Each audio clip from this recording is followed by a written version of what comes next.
ఉరవకొండ ఎప్పుడూ అందంగా కనిపిస్తున్న ఈ ప్రదేశంలో ఒకప్పుడు వేలాది మంది దాహాన్ని తీర్చిన ఒక బావి ఉండేదని మీకు తెలుసా? కానీ అది తెలుసుకునే ముందుగా మీకు ఈ ప్రదేశాన్ని మొత్తం చూపిస్తా చూడండి. Hello, welcome to AS creations. చూడండి, ఉరవకొండలో ఎక్కడ చూసినా పొలాల్లో విండ్ మిల్స్ ఎక్కువ కనిపిస్తాయి. చాలా చాలా బ్యూటిఫుల్గా ఉంటుంది అసలు చూడడానికి మొత్తం. ఇంకొక గుడ్ న్యూస్ అండి, మీ ఉరవకొండలో ఉన్న వాళ్ళందరికీ ఇక్కడ ఈ చూస్తున్న ప్లేస్ మొత్తం పార్క్ వస్తుందంట.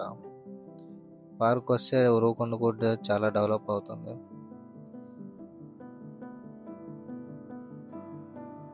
ఇలాంటి బావులు పూర్వకాలంలో యూజ్ చేసేవారు. అసలు ఇప్పట్లో అసలు ఎక్కడ చూసినా ఇలాంటివన్నీ తక్కువగా కనిపిస్తున్నాయి.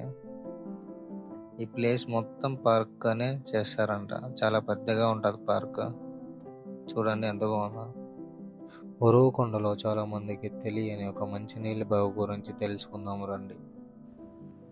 ఒకప్పుడు ఇళ్లకు నీటి కనెక్షన్ లేని రోజుల్లో ఉరవకొండ ప్రజలు తాగడానికి ఎక్కువగా ఈ బావి నీళ్లు ఉపయోగించేవారు.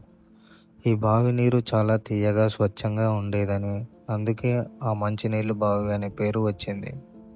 వేసవి కాలంలో కూడా బావిలో నీరు తగ్గలేదు. చుట్టుపక్కల ప్రాంతాల వాళ్ళు కూడా ఇక్కడికి వచ్చి నీళ్ళు తీసుకొని వెళ్ళేవారు. ఈ బావి ఎవరు తవ్వించారు, ఎప్పుడు నిర్మించారు అనే చరిత్ర ఆధారాలు లేవు. కానీ ఉరవకొండ ప్రజల జీవితంలో ఈ బావి ఒక ముఖ్యమైన భాగం. ఇప్పుడు ఆ కాలం మారిపోయింది, కొత్త సౌకర్యాలు వచ్చాయి. కానీ ఒకప్పుడు ఉరవకొండ ప్రజల దాహాన్ని తీర్చిన మంచినీళ్ళు బావి ఈ ఊరు చరిత్రలో ఒక మధురమైన జ్ఞాపకంగా మిగిలిపోయింది. ఈ బావి గురించి మీకు లేదా మీ ఇంట్లో పెద్దవాళ్ళకి ఏమైనా పాత జ్ఞాపకాలు తెలిసి ఉంటే కామెంట్లో తప్పకుండా చేయండి. Thank you for watching.